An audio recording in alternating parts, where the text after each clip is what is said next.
मिथुन राशि वाले बंधुओं, स्वागत है आप सभी का हृदय से अभिनंदन, आभार। मिथुन राशि भिंड यूट्यूब चैनल में। तो मिथुन राशि वालों, जरा ध्यान से सुनिए। यदि आपकी जन्म पत्री में शुक्र खराब है तो आपके जीवन में 3-4 प्रकार की परेशानियां होंगी।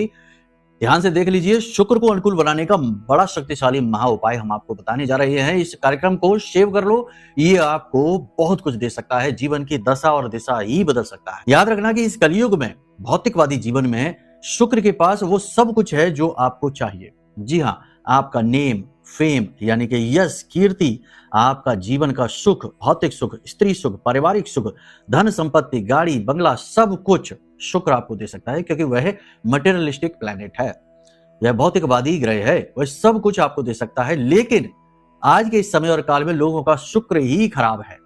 जिनके पास ये चीजें नहीं है वो तो दुखी हैं ही, जिनके पास ये चीजें हैं भी वो भी दुखी चल रहे हैं, क्योंकि वो उनको मैनेज नहीं कर पा रहे हैं, स्ट्रेस में जी रहे हैं। तो ये भी शुक्र खराब की पहचान है। ऐसा जरूरी नहीं कि आपके पास करोड़ों की दौलत है तो आपका शुक्र अच्छा है।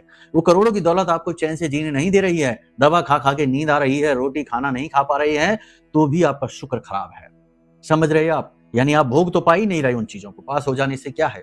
गाड़ियां तो शोरूम में हजारों खड़ी है, लेकिन आपको उन पर चल ही नहीं पा रहे तो आपकी गाड़ी है ही नहीं। कहने का मतलब ये है, ऐसे तो दुनिया में चीजें बहुत है, लेकिन आप उनका आनंद नहीं ले पा रहे। तो आपके पास भी चीजें बहुत आ जाएंगी, आप उनका आनंद नहीं ले पाएंगे, तो शुक्र खराब है।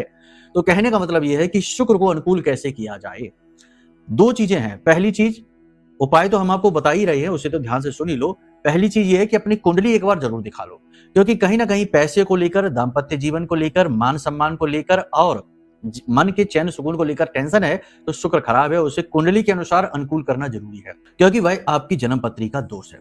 तो कुंडली दिखा लो, ये सबसे बुद्धिमानी पूर्ण फैसला है, क्योंकि केवल शुक्र ही नहीं, बाकी के भी 8 और प्लेनेट हैं, उनको भी देखा जा सकता है और बेस्ट से बेस्ट समाधान आपको दिए जा सकते हैं। ठीक है, पहली चीज तो ये। दूसरी चीज, इत्र का कभी दान नहीं करना है, इत्र का दान कभी लेना भी नहीं है। सफेद रंग के वस्त्र कभी किसी को दान नहीं करना है, और काले और नीले वस्त्रों को अवॉइड करना है, इन्हें पहनना नहीं है। ठीक है, अब आप मिलाते जाना, लोग यही कर रहे हैं, इत्र का दान देते, परफ्यूम दान में दे देते हैं, बर्थडे गिफ्ट दे देते हैं, और काले नीले रंगों का चलन फैशन हो गया है। तभी तो ये कलयुग है, तभी तो निराश युग है। इसी के साथ साथ अपने माथे पर इत्र का तिलक लगाइए। क्या है इत्र तिलक? ध्यान से सुनिए। गुलाब, केसर, चंपा, नाग चंपा, इन इत्रों को मिक्स करिए, इनमें थोड़ी सी केसर मिलाइए, हल्का सा शहद मिला लीजिए, हल्का सा, मंगल मिल जाएगा।